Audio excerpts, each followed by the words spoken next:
Tonight on Connecticut's news station, a warning for parents in one community after reports of a man allegedly trying to abduct children. What police say happened. And a trend of possible election fraud. We're digging deeper into past allegations and hearing from state officials as the investigations continue. And raising awareness for gun violence in schools. The new PSA just released from Sandy Hook Promise that sheds light on the issue. Now at 6, this is Fox 61, Connecticut's news station.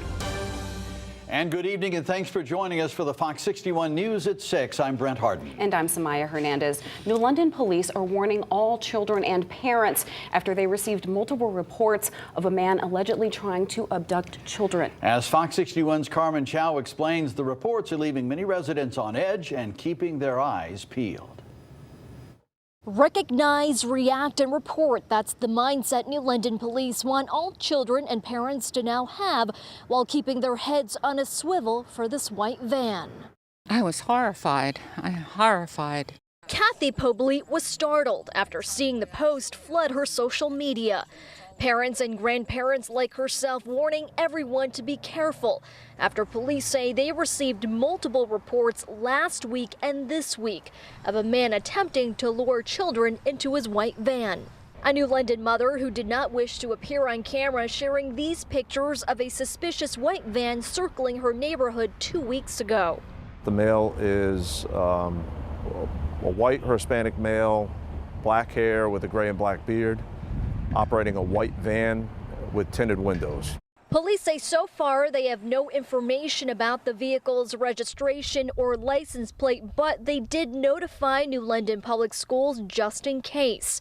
New London Public Schools Superintendent Dr. Cynthia Ritchie saying in a statement, quote, "Safety of children is everyone's responsibility. We are grateful for our strong partnership with the New London Police Department, who always share timely and pertinent information with us. Together, we work to engage and empower all to help keep our community safe." Captain Matthew Galante telling Fox 61 it was a parent and a teacher who reported the incidents, and the children involved are in middle school.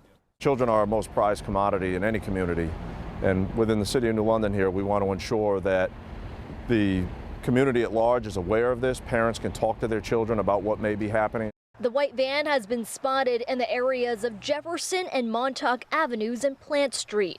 The suspect, police say, usually approaches children during the after-school hours. Poblete making sure she is with her 5-year-old grandson, Freddie, at all times. You think of them playing outside. You're not always with them, but I think right now we are with them. The report's so scary, even someone as young as Freddie has felt the need to carry a spoon in his backpack to protect himself. Because I can poke people with it. Anyone with information about this van, or if you think you've spotted this van that matches the description, you are urged to reach out to New London Police immediately, and they do accept anonymous tips as well. Reporting in New London, Carmen Chow, Fox 61, Connecticut's news station. All right, Carmen, thank you. Into politics now. We've been reporting for weeks on the allegations of election fraud in Bridgeport related to this most recent Democratic mayoral primary. And now Fox 61 has learned the state has been aware of similar allegations since at least 2019. So could all of this have been avoided? Fox 61's Matt Karen reports. Well, officials from the State Election Enforcement Commission in Hartford here behind me say they blame COVID for delaying their investigation into alleged ballot fraud related to the 2019 mayoral race in Bridgeport, an investigation that is still pending to this day. Seniors were told, people were told that if they did not support Joe Ganim and Marilyn Moore got elected, that they could lose their housing benefits.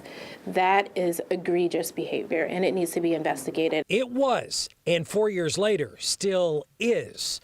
Those allegations from former Marilyn Moore for mayor campaign manager Jameem Davis in 2019 led to this letter from then Secretary of the State Denise Merrill asking the State Elections Enforcement Commission to investigate alleged ballot fraud in Bridgeport. This is the start. This is where we have certainly some allegations that were made, and this is a process, so we are going to continue to do our work. But then COVID. government agencies brought to a near standstill. That 2019 investigation referred to the chief state's attorney's office for possible criminal charges just this June, 4 years later. The commission authorizes counsel to refer to the office of the chief state's attorney evidence of possible criminal violations undertaken by Alfredo Castillo, Wanda Geter Pataki, and Nilsa Heredia. And there's the rub. Not only is it the same movie, but the same actor.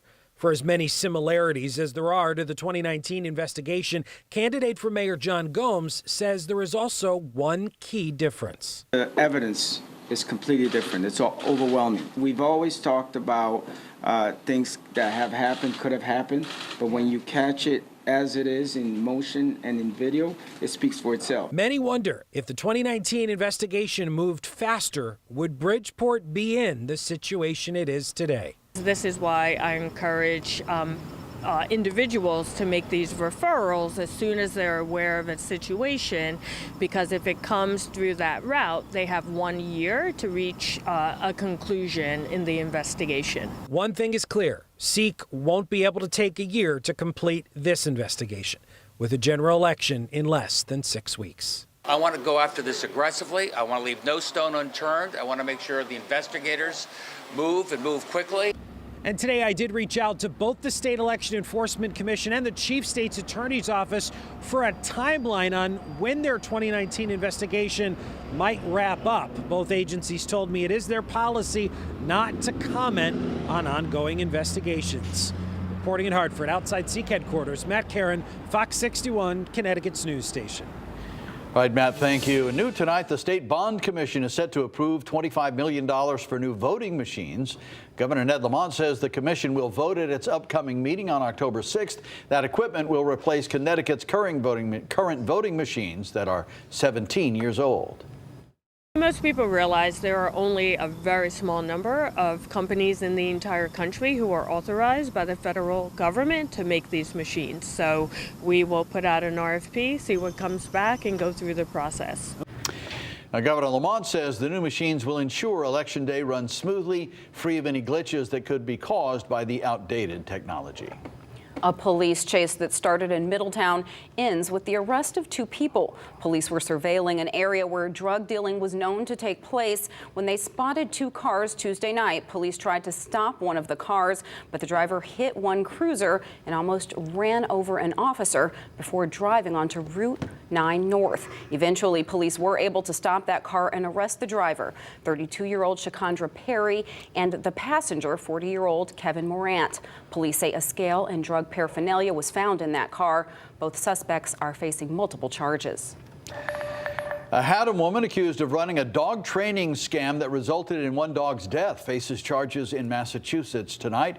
North Reading police say Josephine Ragland agreed to train a French bulldog for 2 weeks, but the dog's owner reported it had not been returned on the agreed upon date. Investigators determined the dog died around September 5th and was emaciated. Police say the trainer made several false or misleading statements during the investigation. They have decided to seek a summons against the woman, and her case will be heard before a district court clerk magistrate at a later date. Turning to the weather, and what a beautiful day it was. Gorgeous day outside. I wish we could look forward to 100 more, but we got one, right? Meteorologist Brian Bretton. One tomorrow, and then a lot after the weekend. You know, Sunday through next week looks great, guys. Good. Look outside right now. New Haven, we've got a clear sky, just a few wispy clouds there, and a nice view in Hartford as well. Sky is nice and clear overhead, and that means we'll cool off again coming up tonight. But down to the south, we still have a lot of clouds and some rain, and this system is going to be coming north for Friday, which will bring us back to damper, chillier weather.